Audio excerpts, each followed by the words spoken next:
Bonjour à tous, dans cette vidéo, nous allons corriger la fiche d'exercice sur la formation des questions numéro 2.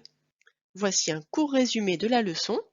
Avant de regarder cette vidéo, tu as dû regarder la vidéo de leçon dont je mets le lien en description et tu as dû faire la fiche d'exercice. C'est parti pour la correction. Question 1. La réponse est We will go to Spain next August. On observe la réponse et on détermine qu'on n'est pas dans un des 4 cas particuliers. On peut donc appliquer la formule mi-ASVO. On a souligné next August, ça veut dire qu'on interroge sur le moment. Mot interrogatif when. Quel auxiliaire utilise-t-on? En observant la réponse, on constate qu'on est au futur. On doit donc utiliser l'auxiliaire will. Le sujet de la réponse étant le pronom we, ça veut dire que dans la question, on a utilisé le pronom you. Le verbe, c'est le verbe go. Il nous reste à terminer avec to Spain. When will you go to Spain? We will go to Spain next August. Question 2. La réponse est John went to the cinema yesterday. On a souligné John, qui est une personne et qui est le sujet de la phrase. Le mot interrogatif est who. On est donc dans le cas particulier numéro 2. Who ne peut pas être utilisé avec la formule mi-ASVO car on ne connaît pas le sujet. On applique simplement who plus verbe plus objet, ce qui donne who went to the cinema yesterday. John went to the cinema yesterday. Phrase 3. La réponse est They work in London. On observe la réponse et on constate qu'on peut appliquer la formule mi-ASVO, on n'est pas dans un cas particulier. In London étant un nom de lieu, on interroge avec le mot interrogatif where. Quel auxiliaire utilise-t-on? En observant le verbe de la réponse, on constate qu'on est au présent simple. L'auxiliaire qu'on doit donc utiliser est l'auxiliaire do. Le sujet, c'est they, le verbe work et il n'y a pas d'objet. Question 4. La réponse est Last week, I saw a cat in my garden. En observant la réponse, on constate qu'on n'est pas dans un cas particulier et qu'on va appliquer la formule mi-ASVO. Ici, on se demande ce que la personne a vu dans son jardin. On interroge donc sur quelque chose, mot interrogatif, what. Quel auxiliaire utiliser? Regardons le verbe de la réponse, I saw. On connaît saw, on sait que c'est le prétérit irrégulier du verbe see. Si on est au prétérit, l'auxiliaire à utiliser, c'est l'auxiliaire did. Le sujet. Ici, nous allons mettre le sujet you, car la personne a répondu avec le sujet I dans la réponse. Le verbe, ici, doit être à la base verbale. Voilà pourquoi on ne met pas saw, mais see. La marque du temps se trouve déjà sur l'auxiliaire. Il nous reste à terminer avec In your garden last week. What did you see in your garden last week? Last week, I saw a cat in my garden. Phrase 5. La réponse est I'm wearing Jenny's shoes. Ici, on constate qu'on interroge sur non pas ce que la personne porte, on sait qu'elle porte des chaussures, mais on ne sait pas celle de qui. On s'interroge sur l'appartenance, à qui sont ces chaussures. Mot interrogatif, whose. Attention, c'est le cas particulier numéro 3. Whose, comme how many et how much, doit être immédiatement suivi du nom dont il parle. Ici, on s'interroge sur à qui sont les chaussures. Whose est suivi immédiatement de shoes. On peut ensuite appliquer la formule ASVO. Quel auxiliaire utilise-t-on? Puisque la réponse est au présent be plus ing, on utilise l'auxiliaire be que l'on conjugue avec notre sujet you. Le verbe, c'est wearing. Whose shoes are you wearing? I'm wearing Jenny's shoes. Phrase 6. La réponse est Roddy is 24 years old.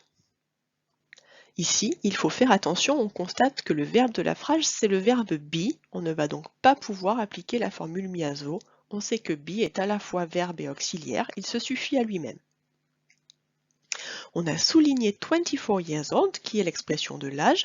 On interroge donc sur l'âge de quelqu'un, mot interrogatif, how old. Il suffit ensuite de faire la petite inversion sujet-verbe. How old is Roddy? Roddy is 24 years old. Question 7. La réponse est They will come to Marseille because they like the sea. En observant la réponse, on constate qu'on n'est pas dans un cas particulier. La formule miasvo s'applique. On a souligné because they like the sea. Ici, on interroge donc sur la cause, mot interrogatif why. Quel auxiliaire utilise-t-on? On voit que la réponse est au futur et on sait par cœur qu'au futur, on utilise l'auxiliaire will. Le sujet, c'est le même que celui de ma réponse, c'est they. Le verbe, c'est come. Et on termine avec to Marseille. Why will they come to Marseille? They will come to Marseille because they like the sea. Question 8. La réponse est Sarah is in love with Mike. Ici, on interroge sur une personne qui de plus est le sujet de la phrase. Le mot interrogatif est who. Comme on ne connaît pas le sujet, miazo ne va pas pouvoir s'appliquer. On applique simplement who suivi du verbe et de l'objet. Le verbe ici, c'est le verbe être. Who is. Et on termine avec in love with Mike. Who is in love with Mike? Sarah is in love with Mike.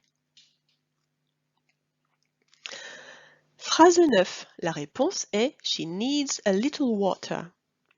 On a souligné a little, qui est l'expression d'une quantité. Attention, c'est une quantité indénombrable.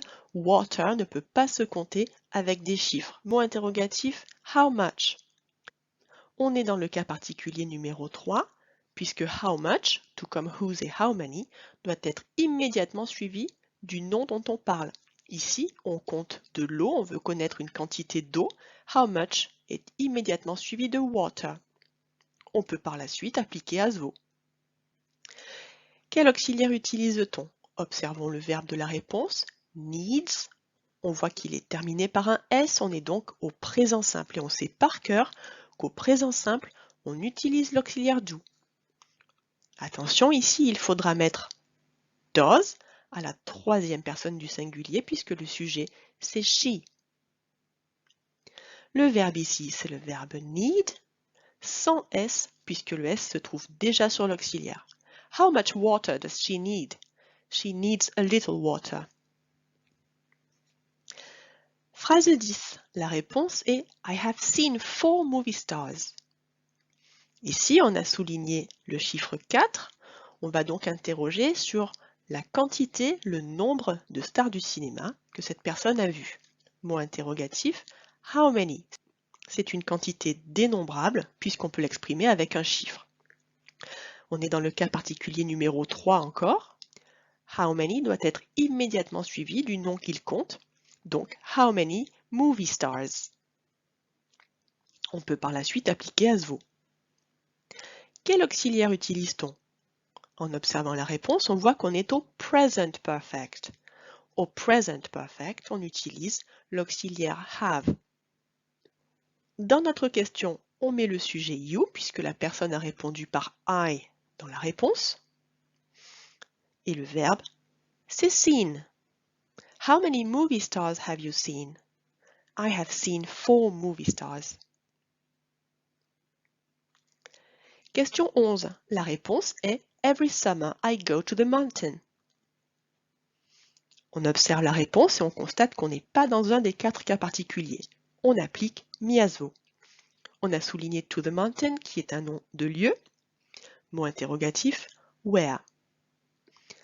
Auxiliaire. Observons le verbe de la réponse, il est au présent simple. On sait par cœur qu'au présent simple, on utilise l'auxiliaire do. Sujet. Si la personne a répondu en disant I, c'est qu'on lui a posé la question avec le sujet you. Le verbe, je reprends celui de ma réponse, c'est le verbe go. Et on termine avec every summer. Where do you go every summer? Every summer, I go to the mountain. Dernière question. La réponse est He is going to Scotland by plane. On constate qu'on n'est pas dans un cas particulier. On applique une dernière fois la formule mi as vo. On a souligné by plane qui indique par quel moyen la personne se rend en Écosse. Mot interrogatif how. Quel auxiliaire utiliser? Regardons le verbe de la réponse. Il est au présent be plus ing. Au présent be plus ing, l'auxiliaire c'est be, que l'on conjugue avec le sujet qui sera he. Donc how is he? Verbe going. Et on termine avec to Scotland. How is he going to Scotland? He is going to Scotland by plane. Voilà, la correction de la fiche 2 est terminée. J'espère que tu as bien compris. N'oublie pas que c'est en s'entraînant qu'on progresse. Je te dis à bientôt.